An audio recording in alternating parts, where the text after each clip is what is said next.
world today, unfortunately, we have many problems. Every day there's someone that decides that they need to rebuke the rebuker.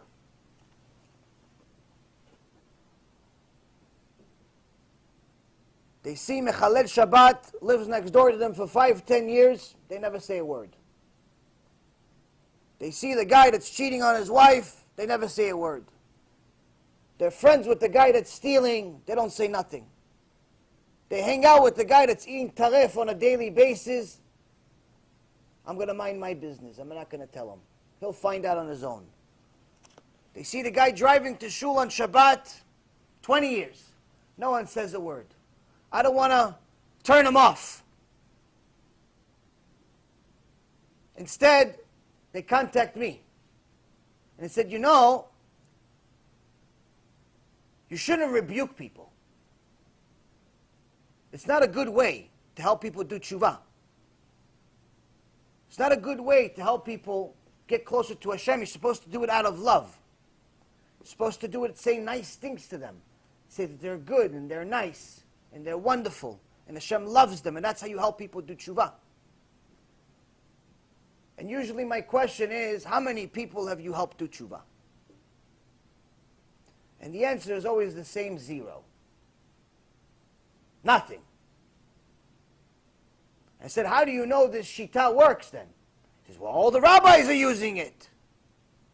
Look, Rabbi so-and-so, Rabbi so-and-so, he's got 500,000 followers. He's got 100,000 followers. He has an organization that gets $1 million a month in donations. He wrote 27 books. He did this, he did that. I said, okay, but how many people did tshuva? How many people did tshuva? He goes, well, if nobody did tshuva, how would he get all these donations? I said, donations don't mean somebody did tshuva. It just means donations. It means money came in.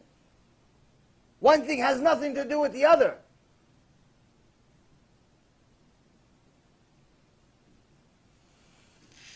But the worst part of it all is that even though this is expected, the most difficult part to deal with is when you have these people come to you from a place you never thought they will.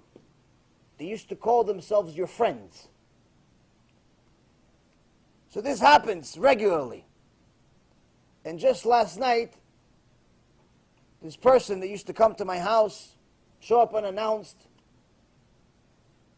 came and decided that it's time for him and his 0 experience to rebuke me and tell me that I'm not doing right, and I'm not doing this, and I'm not doing that, and he knows more than me, and he learned a lot more than me because he's religious from birth, and even though he's only 18 or 19 years old, that doesn't mean anything. He knows more than me, he's more learned than me, and he did this, and he knows that, and he knows, and he's got all these books. He's got a whole library of books, and he knows all of these tzaddikim that he's met in his life. The problem is that tzaddikim don't know him. He knows them. He saw them from far, or maybe they gave him a bracha, but they don't know him. He has the books, but he never read them. I know people like this my whole life. When I was in the business world, these people would come to my office. He said, I know Carl Icahn and Eddie Lampert and all these different bigwigs, all these different billionaires. I know this guy, I know that guy, this billionaire and this millionaire, and I'm friends with this guy, and this guy's my neighbor. I said, oh, wow, okay, good. So you want to go into the business? No problem, I'll give you a job. Why aren't you working at a big firm with all these contacts? Oh, no, I want to work at a small firm. There's always a nice excuse. I want to work at a small firm. I said, okay, you got it. Their loss is my benefit. Fall for it every time. You got this contact and that contact, no problem. Go. Ready? Go. My little daughter, she likes saying, ready? Go. I said, okay, ready? Go. So they start working. A week passes by, 2 weeks pass by, a month pass by, 3 months pass by, and I see that they're the least productive people every time. But they're very good at telling me about who they know. They know this one, they read that book, They met that one, and this one's their neighbor, and this one is this, and this one is that. So during the crisis of 2008, market crisis, for anyone that had a little bit of experience, knew that it was the biggest opportunity in the last century to invest. Invest when the market's down, not when the market's up. You buy when everyone's selling. It was an opportunity to buy if you had cash. We had an opportunity to buy a company that was worth at least $1.5 billion for 85 million. Nothing, peanuts. You make money on day one. Now, I didn't have 85 million liquid. Need to raise the money. So where do I go? Hey, the couple of guys that know this one and that one and this one and that one, right? I said, hey, this is chump change to the people you know. These guys do $85 million deals each on a daily basis. Pick up the phone, call them, set up a meeting, I'll show up. Ready? Go. You got the context, you know Eddie, and you know Steve, and you know this one, you know that one. Ready? Go. You've been here for 6 months warming up my chair, collecting a salary. Fine, no problem. Now it's the time to use these contacts. You said you know this one and that one and this one and that one. Ready? Go. All of a sudden, it's a busy signal. All of a sudden, I don't know him that well. Like, I'm not really sure if he's going to talk to me about, like, I don't know. Like, all of a sudden, it's not like that, you know. It's not like that. It's always an excuse. That what do you mean? You put on your resume. You know this one and that one. You know him. What happened? Now it's go time. Go. Nothing. Zero. Same thing goes for all of these heroes. I know this tzaddik, and I read this book, and I have a collection of books. Yeah. You know all these people? They know you. They know you. They're going to vouch for you. They tell you that what you're doing is right. Because if what you're doing is right, you have to rip half the Torah. Because if rebuke is hate, that means that everything that Moshe Rabbeinu said is hate. And then you have to rip the other half of the Torah. Because everything that HaShem said was rebuke also. Rebuke does not mean hate. Rebuke comes out of love. You rebuke someone to correct them because it hurts you to see them failing. It hurts you to see them going the wrong direction. You see your son keep putting the puzzle the wrong way. You're not going to let him just continue wasting his life with the wrong way. Tell him, listen, that one piece, it's going to ruin the whole puzzle. Just take that one out. Not because you hate him, because you love him. You see your son riding the wrong way, you're going to say, no, honey, it's the wrong way. You want to go that way. You see your neighbor doing something wrong, building something wrong, you say, hey, neighbor, that one thing over there, it's going to be in your way after you finish. You just don't see it now, but I have experience. By the time you finish, it's going to ruin the whole thing. You're going to have to destroy the whole thing. Oh, why'd you say it? Because I love you. Not because I hate you. But David HaMelech warned us about it.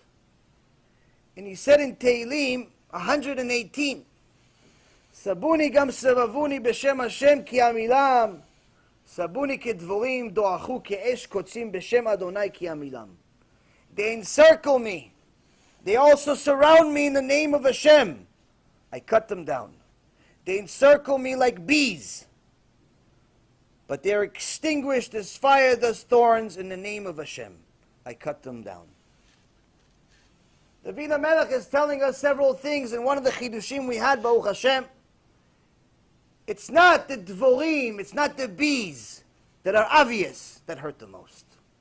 It's not the Esavs of the world that try to debate me about Christianity that I care about. It's the so-called tzaddikim, the ones that think that tzaddikim, they come to me and, oh, I'm in the name of Hashem. In the name of Hashem, I'm here to rebuke you. I'm here to tell you you're doing wrong. I said, okay, no problem. Ocheach tocheach et amitecha. It's a mitzvah in the Torah. You think I'm wrong? No problem. But how come all the mechalelei Shabbat in your community, you don't rebuke them? How come all the women that are walking in your shul half naked, you don't say a word to them?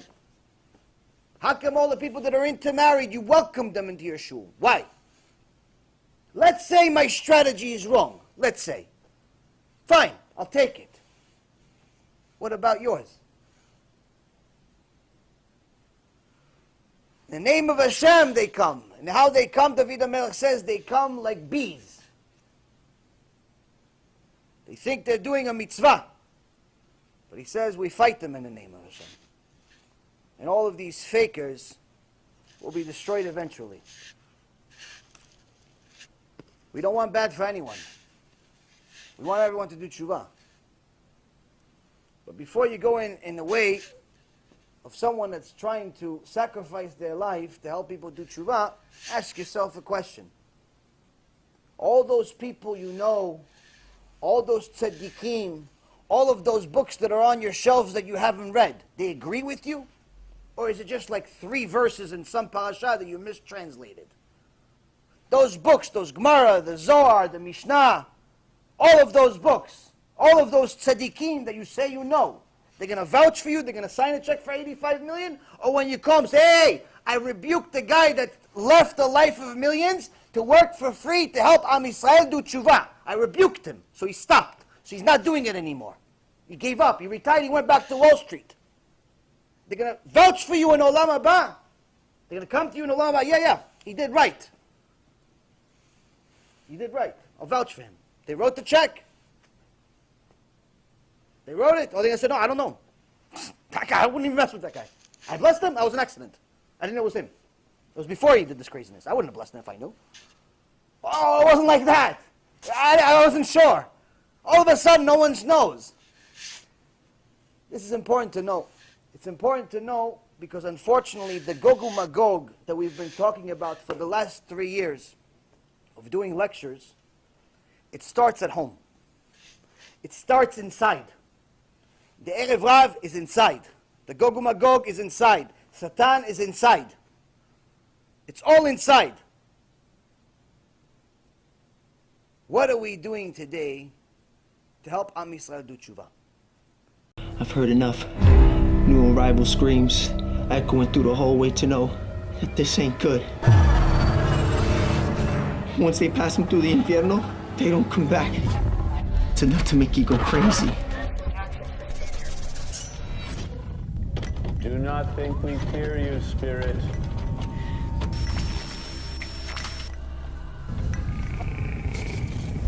We know your power is born of evil. This is your last night in the land of the living. You understand me, malevolent demon?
The very cave you fear possesses the cure you seek. Go within. Just know, once you've crossed that threshold, there is only one way out. There was a rich family that lived here called the Hetheringtons, and unfortunately, their daughter passed away of a heart attack inside the house. Basically, they were so devastated that they reached out to people claiming to be psychic mediums. They actually weren't psychic mediums. They opened up a total of 11 portals inside this house and invited spirits and entities from all different kinds of dimensions. Well, I think there are certain pieces of evidence that there is an afterlife. Resurrection of the dead is affirmed pretty clearly in the Talmud and the Midrash. To be honest with you, to give this lecture is a nightmare. If it was up to me, I wouldn't do it. There's going to be some graphic details. This place is a maze. The person after death went to a place called Sheol. This is by far the largest near-death experience study that has ever been conducted. People go to a place and they experience weird things. And sometimes they actually will see a character of some type. Well, where did that come from?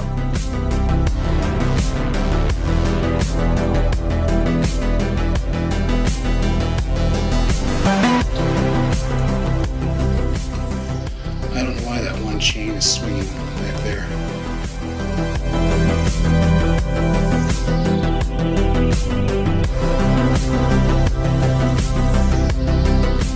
They may describe feeling profoundly peaceful, seeing a bright, warm, welcoming light. Some people describe watching doctors and nurses working on them with incredible accuracy.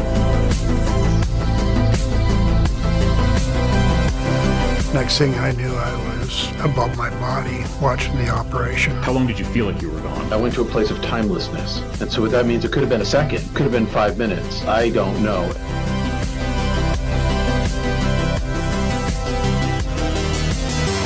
Can you imagine waking up from your sleep and not being able to move? As I'm lying there, I realized that there's an evil presence next to me. Do you believe that angels, demons exist? Holy shit, dude, get out of here! Oh my god, dude! Strange things keep happening. Bizarre nightmares, as if I'm on fire. Whoa, what the hell is this? Man, I've got bad chest pain. Satan's Hollow is what it's called, the portal to hell. Some people calling it an eye of fire, while others said it looked like the portal to hell opening up. And the next thing I know, I was outside of my body, looking at my body.